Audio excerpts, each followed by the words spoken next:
Parents threaten to call 911 because I won't video call them. Background: I am a 19-year-old female college student. When I get stressed or anxious, I get nasty acne breakouts. A couple weeks ago, my midterms began, and my acne started getting bad. My parents, who are the entitled parents here, have me FaceTime them every week to check in. When they noticed my acne a couple weeks ago, they made comments like, verbatim, "You look exponentially worse than you did last week, and your face looks awful." It's made me feel pretty terrible. Normally, I'm a very passive person, but recently I've gotten more confident, and so tonight I decided to stand up for myself. For some other context, I have a mental health condition that my parents are very concerned about. My condition is well regulated, and I haven't experienced any significant flare-ups in over a year. Regardless, if I get stressed or worried, or if I otherwise act out of character, my parents immediately assume my condition has worsened, and that my life is therefore in danger. Fast forward to tonight. I called my parents at the scheduled time, and when they said, "Hang on, let's switch this to a video call," I said, "I'd rather we keep it an audio call. In the past couple weeks, you've made some comments about my complexion that I was uncomfortable with, and though I know you didn't mean anything harmful, it still hurts. And since my face is still broken out, I'm not comfortable talking to you over video." The tone of my parents' voices changed, and they said, "OP, turn on the video. You don't have a choice." I stood my ground and just repeated, "I'd love to tell you about my week and hear what's been going on in your life over the phone. I'm just not comfortable using video." My parents didn't take that for an answer. Since I rarely say no to them, their first thought was that I was mentally ill again. They told me, "We need to see your face for safety reasons because we need to make sure you're healthy." I replied, "I will tell you honestly that I'm doing fine. Aside from being stressed about midterms, which is a pretty normal response, I am healthy. And since you told me you trust me, you should trust that I'm telling the truth and I'm doing fine." They told me they refused to believe that and accused me of hiding something from them. My mum asked me what on earth they said that could have been hurtful. They didn't do anything of the sort. About 20 minutes in, I was not going to budge. I was not going to turn the call on video, especially since they didn't respect my request, which I felt was simple and reasonable. My parents were getting furious, and they told me that if I didn't turn on video and show them my face, they were going to call 911 and my campus's security system, in addition to getting immediately into the car and driving the 3 hours to my school. When I told them I was disappointed they didn't trust me, they laughed and asked me what on earth I was talking about.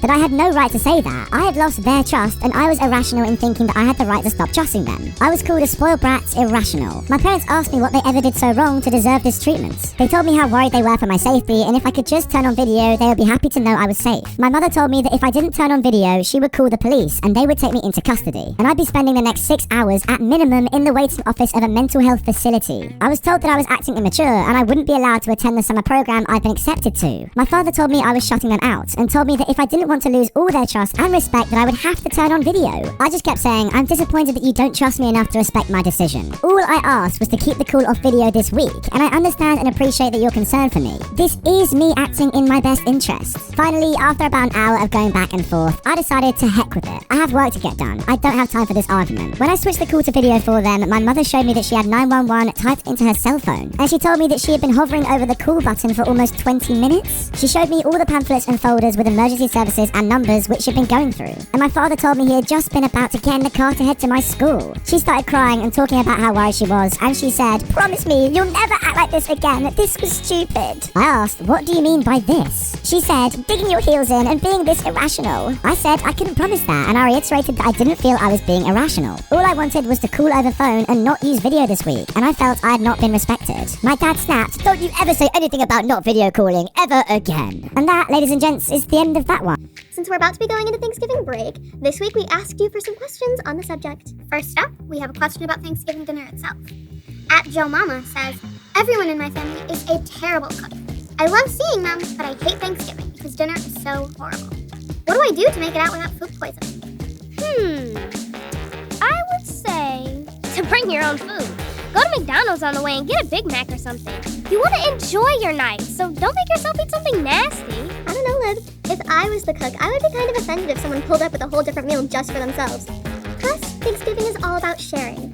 I'm sure there are like a few dishes that aren't so bad. Load up on those, and as soon as you're done, head to another room, or to catch up with your cousins, or to watch the game. I have to agree with Connie. That would be kind of rude. Then again, I know Libby doesn't really worry about that. Maybe you could eat before dinner, so you have a full room to eat, but you aren't super hungry with no good options for food. And if you really do want to bring your own food, maybe bring enough to share in the spirit of the holiday. So, now that we have a question for Libby, @AppleSnapple says, "I recently gained some weight and happy with my body, but holidays like Thanksgiving are hard for me because my family always makes a lot of comments about my body. What should I do?" Girl, I got you. My family always has some shit to say about how I dress and how I behave, but ultimately it's my life and it's my choice. If your family has something to say about it, I would just walk away because it's not their business and your opinion on your body is the only one that matters. I'm so sorry they're like that, but hopefully they'll figure themselves out. For me, my parents don't say much anymore because I'm gonna do what I do anyway. Girl, we know. All right, next up, I have a question for Rue. At Ricky M says, I can't stand my family. Everyone is so rude to each other, and Thanksgiving dinner always turns into a huge argument. What do I do? I'm not sure, Ricky. Can't say that I really relate to your situation. Thanksgiving is always just me and my mom, and we get along pretty well. Obviously, we have our moments, but nothing like what you said. I guess, my advice to you would just be to try and stick with family members you get along with best, and if things get heated over dinner, you could change the subject, or leave the room to get seconds, or see if there's anywhere else you can go. Hope this helps. Let's move on to another question. Connie, this one's for you. At Honey Young, he says, help! I recently came out to my close family as gay, but I'm not out to my other relatives. We're all getting together for Thanksgiving, and I'm not sure what to do. Should I make a big announcement, or wait for some other time? Sure. I came out this year to my parents, and it was tough. We're Christian, and they didn't know what to make of it at first. It was awkward for a while, but eventually they moved on and everything got back to normal. I think it's really important to be honest with people. Oh, here we go with the Honest Abe thing.